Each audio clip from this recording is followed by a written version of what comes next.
তো আজকে হচ্ছে 16/24 পড়ানো হচ্ছে ইনস্ট্রাকশন অফ এনজিটিউ।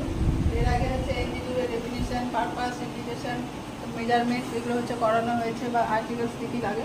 আজকে পড়াচ্ছি পজিশন থেকে শুরু করে। তা ইনস্ট্রাকশন করার সময় ফার্স্টে যেটা করবো, পেশেন্টকে হচ্ছে হাই ফাউলার পজিশন দেবো। দেন হচ্ছে যে insert NG tube in the left no district.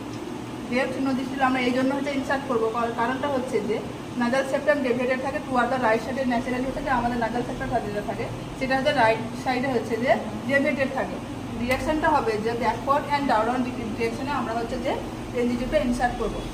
First হচ্ছে নার্সিং আছে, ইনস্ট্রাকশন দ্য পেশেন্ট। নার্সিং হচ্ছে যে নার্স হচ্ছে যে পেশেন্টকে ইনস্ট্রাকশন দেবে যে solo the tube as a water. যে যখন হচ্ছে হোয়ার এনজিটিউ রিচ ওরোফ্যারিংস, ওরোফ্যারিংসে যখন হচ্ছে এনজিটিউটা পৌঁছাবে তখন হচ্ছে নার্স হচ্ছে যে পেশেন্টকে অ্যাডভাইস দেবে যে এই টিউবটা হচ্ছে তুমি হচ্ছে জলের যেরকম খাও সেরকম হচ্ছে যে খাবে। আর হচ্ছে যে একটা অ্যাডভাইস দিতে হবে ওর যে টাচ যাচ্ছি পেশেন্ট হচ্ছে যে রিচ যে চিনটা থাকে সেটা হচ্ছে যে চেস্টের দিকে হচ্ছে যে মানে টাচ করাবে। এর অ্যাডভান্টেজগুলো কী হচ্ছে যে কী করে এখানে যে ক্লোজ হচ্ছে এপিকুলারিস ক্লোজ করে, সেই ক্ষেত্রে হচ্ছে রিস্ক হয় যে রিডিউস হয় যে স্লিপ দ্য টিউব, যে টিউবটা হয় সেখানে যে ট্রাকিয়েতে যাওয়ার যে রিস্কটা থাকে সেটা হচ্ছে যে কি রিডিউস হয়। আর এখানে সেই নোটগুলো এখানে সেইগুলো লিখেছি যে কী কী ইনস্ট্রাকশন দেবে পেশেন্টকে। সেই পেশেন্টকে ইনস্ট্রাকশন দেবে যখন হচ্ছে ওরোফ্যারিংসের কাছে যখন টিউবটা পৌঁছে যাবে তখন পেশেন্টকে অ্যাডভাইস দেবে সলো দ্য টিউব অ্যাজ হচ্ছে ওয়াটার আকারে হচ্ছে তুমি খাবে। আর হচ্ছে যে টিল দ্য হেডটাকে উপরে উঠে টিল করবে। আর হচ্ছে পেশেন্ট হচ্ছে যে লিডিং ফরওয়ার্ড ডিরেকশন, যে ফরওয়ার্ড ডিরেকশনে থাকবে। এবার হচ্ছে ডুরিং ইনসারশন অফ এনজিটিউ যে প্রবলেমগুলো অ্যারাইজ হতে পারে, যদি রেসপিরেশনের প্রবলেম হয় বা রেস্টলেসনেস হয় বা হুইজিং হয় বা রেসপিরেশন ডিস্ট্রেস হয়, তাহলে আমরা কী হচ্ছে এখানে প্রায়োরিটি অ্যাকশন হিসেবে কী করবো যে এনজিটিউবটা হচ্ছে যে পুল ব্যাক করবো। এনজিটিউবটা পুল ব্যাক করবো এবং ততক্ষণ পর্যন্ত ওয়েট করবো আমরা যতক্ষণ না রেসপিরেটরি ডিস্ট্রেস হচ্ছে সাবসাইড হয়ে যাচ্ছে ততক্ষণ পর্যন্ত ওয়েট করবো আমরা। এইটুকুনি গেল যে কীভাবে ইনসার্ট করলাম পেশেন্টে বা কী কী প্রবলেম হতে পারে। এবার হচ্ছে যে ইনসার্ট করার পর যখন প্লেসমেন্ট করবো তার আগে আমাদেরকে কী করতে হবে, ফিক্স করতে হবে। ফিক্সেশনের আগে আমাদেরকে প্লেসমেন্টগুলো চেক করতে হবে।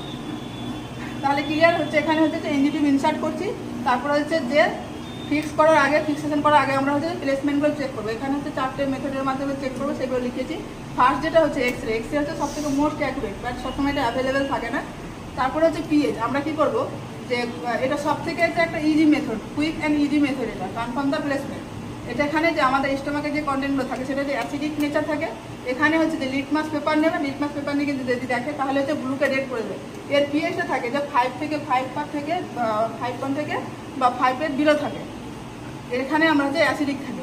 এগুলো হচ্ছে নর্মাল কন্ডিশন। এবার অ্যাবনর্মাল কন্ডিশন কিছু অ্যারাইজ হতে পারে, যেমন হচ্ছে যে ইন্টেস্টাইনে যদি সেই টিউবটা চলে যায় তাহলে ওখানকার পিএইচটা হচ্ছে 6 বা 6-এর কম হবে।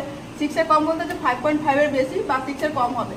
আর একটা হচ্ছে যেটা হচ্ছে রেসপিরেটরি হচ্ছে ট্র্যাক্টে যদি চলে যায় তাহলে সেখানে হচ্ছে পিএইচের পরিমাণটা আরও বেশি থাকে, তাহলে ওখানে পিএইচ হচ্ছে 7 থাকবে বা 6-এর হচ্ছে বেশি থাকবে।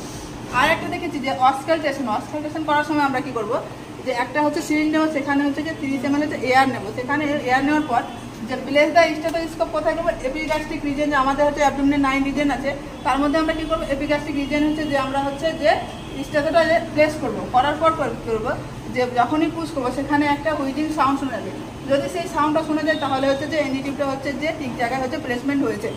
আর একটা যেটা দেখবো air bubble method. Air bubble মেথডের মাধ্যমে কী করবো আমরা একটা হচ্ছে বলে ওয়াটার নেবো, সেখানে নিয়ে কী করবো যে এনজিটিউবটা থাকে তার হচ্ছে সামনের দিকটা নিয়ে সেই জলের মধ্যে আমরা কী করবো মানে জোবাবো, দেখবো ওখানে যদি এয়ার বাবল সেখানে যদি প্রেজেন্ট থাকে তাহলে কী করবো তা সেটা হচ্ছে যে এনজিটিউব হচ্ছে ট্রাকিয়ে দেখেছে, মানে হচ্ছে ঠিকঠাক পজিশনে হচ্ছে যে এনজিটিউবটা ইনসার্ট হয়নি। যদি এয়ার বাবল অ্যাবসেন্ট থাকে তাহলে এনজিটিউব হচ্ছে স্টোমাকে গেছে, তাহলে হচ্ছে এনজিটিউবটা ঠিক মতো হচ্ছে যে ইনসার্শন হয়েছে। দেন হচ্ছে পেশেন্ট কেয়ার অফ এনজিটিউব। যখন পেশেন্টকে আমরা হচ্ছে যে ডাকবো, পেশেন্টকে পজিশন দেবো, তখন সেমি ফাউলার পজিশন দেবো, তারপরে বোলাস ফিটিংয়ের পজিশন হচ্ছে ফাউলার পজিশন দেবো। আর কী করবো অলওয়েজ হচ্ছে চেক করবো প্লেসমেন্ট অফ দ্য রেসিডিয়াল ভলিউম, মানে হচ্ছে যে ভলিউমটা আছে আমরা হচ্ছে যে ইচ ফিটিংয়ে, কারণ যখন আমরা ফিটিংটা দেবো তখন হচ্ছে ওখানে যে আমরা হচ্ছে সিকুয়েশনটা আমরা কী করবো দেখবো। সেখানে যদি 100 বেশি থাকে তাহলে আমরা কী করবো তাহলে আমরা সেখানে হচ্ছে যে ফিটিংটা হচ্ছে স্টপ করবো এবং হচ্ছে ফিজিশিয়ানকে অ্যাডভাইস করবো। যদি 100 কম থাকে এমএলএ তাহলে আমরা কী করবো যে অ্যাজ পার ফিজিশিয়ান ওয়াটার যে ফ্লুইডটা থাকবে বা যে ফিডটা থাকবে সেটা আমরা পেশেন্টকে দেবো। এবার এখানে যে টেম্পারেচার দেখবো, টেম্পারেচার হচ্ছে রুম টেম্পারেচার সবসময় দেওয়ার চেষ্টা করবো আমরা। এর থেকে বেশি থাকলে যে পেশেন্টের সবথেকে বড় কমপ্লিকেশন দেখা যায় সেটা হচ্ছে যে ডায়রিয়া। বাকিগুলো এরপরে দেখবো।